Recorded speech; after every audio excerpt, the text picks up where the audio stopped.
বাংলাদেশের superstar mega star Shakib খানের একটা ছবি চলতেছে, এটা কি শুনছো? তোমরা কেউ শুনছো? আবিদ তুমি শুনছো? হ্যাঁ শুনলাম। এই যে ঈদে ভাই ওই যে এবার ঈদে বের হইছে রক স্টার ছবি। হ্যাঁ রক স্টার, আমার তো নাম মনে নাই ভাই, আমার নাম মাথা নষ্ট পুরো পাগল।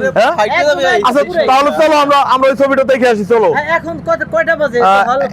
এখন তো বেলা 5টা বাজে, তো আমরা 6টা অবশ্যই। আসসালামু আলাইকুম। হুজুর কি বলে দেখি। ওয়ালাইকুম আসসালাম। আপনারা কিরকম আছেন? ভালো আছি। আছি ভালো, আলহামদুলিল্লাহ ভাই। যাক আলহামদুলিল্লাহ। আপনাদের তো দেখে মনে হইতেছে খুব ভদ্র গলের ছেলে পেলে, কিন্তু হ্যাঁ ইনশাআল্লাহ অবশ্যই। কিছু উড়ে দাঁড়া কথাবার্তা শুনলাম। এখন হলো আজান হয়েছে। এখন প্রত্যেকটা মুসলমানের দায়িত্ব হলো আজানের পরে কি সমস্ত কাজ সমস্ত কিছু শেষ করে মসজিদে যাওয়া। হ্যাঁ অবশ্যই। তোমরা এই জায়গায় হাসাহাসি করতেছো বাবার, আমার মনে হয় তো তোমরা আজান শোনো নাই না? আজান শুনছো? হ্যাঁ আজান শুনছি। আজান শুনছো না? তাহলে আজান শোনার পরে তোমরা এরকম হাসাহাসি করতেছো কেন? না মানে আমরা আসলে একটা বিষয় নিয়ে কথা বলতেছি তো। আচ্ছা তোমাদের তো আমি দেখতেছি সমস্ত যারা তোমরা 6-7 জন যা আছো দেখতেছি সবারই তো প্রাপ্ত বয়স্ক তোমরা। হ্যাঁ কেউ তো 8-এর নিচে নাই, না। সবারই 12-এর উপরে। হ্যাঁ অবশ্যই। অতএব কি তোমাদের কিন্তু মানে নামাজ ফরজ হয়েছে। হ্যাঁ ফরজ। নামাজ ফরজ হয়েছে। আমরা যেহেতু মুসলিমদের এক কথা হচ্ছে কি যে নামাজ পড়ে না সে আর অমুসলিম, ঠিক আছে, এক সমতুল্য। কেন সেও নামাজ পড়ে না, তুমিও নামাজ পড়ো না, আমিও নামাজ পড়ি না, তাহলে কি পার্থক্য? কোথাও পার্থক্য আছে? না কোথাও পার্থক্য নাই। অতএব তোমাদের কিন্তু নামাজ পড়তে হবে। তো এখন আজান দিছে, তো আমার মনে হয় তোমরা আমার সাথে তোমরা মসজিদে গেলে ভালো হয়। তো চলো বাবা, চলো ইনশাআল্লাহ দেখ।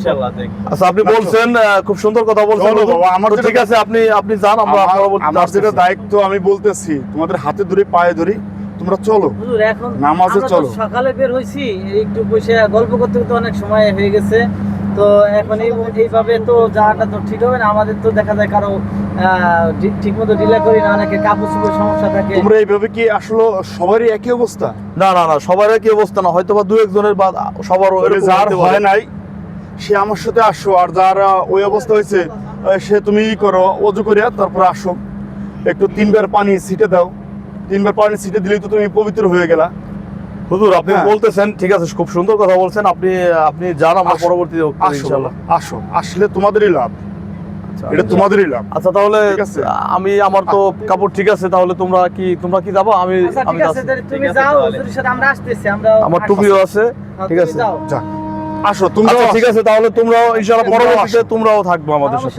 সব আমাদের প্রত্যেকটা মানুষেরই নামাজ পড়তে হবে। নামাজ ছাড়া কিন্তু এই যে হুজুর যে কথাগুলো বলছে অরিজিনালি খুব সুন্দর কথা বলছে, আর নামাজ ছাড়া কোনো কিন্তু গতি নাই, এটা খুব সুন্দর কথা। তো আপনাকে অসংখ্য ধন্যবাদ হুজুর। তাহলে চলেন ভাই, তোমরাও কিন্তু আসবা পরবর্তীতে, চলেন। হুজুর দাঁড়ান, হুজুর একটু এদিকে আসেন।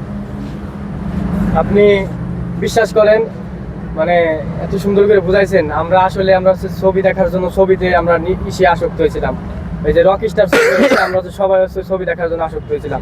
আর এই যে আমাদের সঙ্গের মাহবুব ভাই, উনি রাজি হয়ে গেছে। বিশ্বাস করেন ওনার কথা শুনে যে মানে উনি মনে হয় নামাজ পড়তো আগে। দেখেন ওনার মাথায় হচ্ছে টুপি, উনি পকেটেও নিয়ে এসেছেন, কিন্তু শয়তানের দুগাই পরে আমাকে সাথে থাকে উনি হচ্ছে নামাজ ভুলে গেছে। ও আজান দিছে কোন সময় দেখছেন, উনি নামাজ ভুলে গেছে।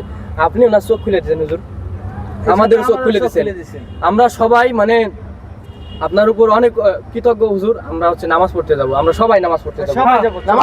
সবাই চলেন, হ্যাঁ সবাই, ঠিক আছে। আচ্ছা হুজুর, আমরা হচ্ছে এখন সবাই মসজিদে আমাদের সঙ্গে নামাজ আদায় করবো এবং কথা দিতে হবে আমরা সবাই সারা জীবন যতদিন বেঁচে থাকবো ইনশাআল্লাহ আল্লাহর রহমতে শয়তান নিয়ে ধোঁকা উপেক্ষা করে আমরা নামাজ আদায় করবো। ইনশাআল্লাহ আমরা সবাই সালাত আদায় করবো। ইনশাআল্লাহ আমরা যারা মুসলমান ভাইরা আছি প্রত্যেকে আমরা ওক্ত মতন এবং মসজিদে যাইয়া নামাজ আদায় করবো ইনশাআল্লাহ। সবাই আমরা বলি ইনশাআল্লাহ। চলেন, ঠিক আছে, চলেন। আমরা মুসলমান।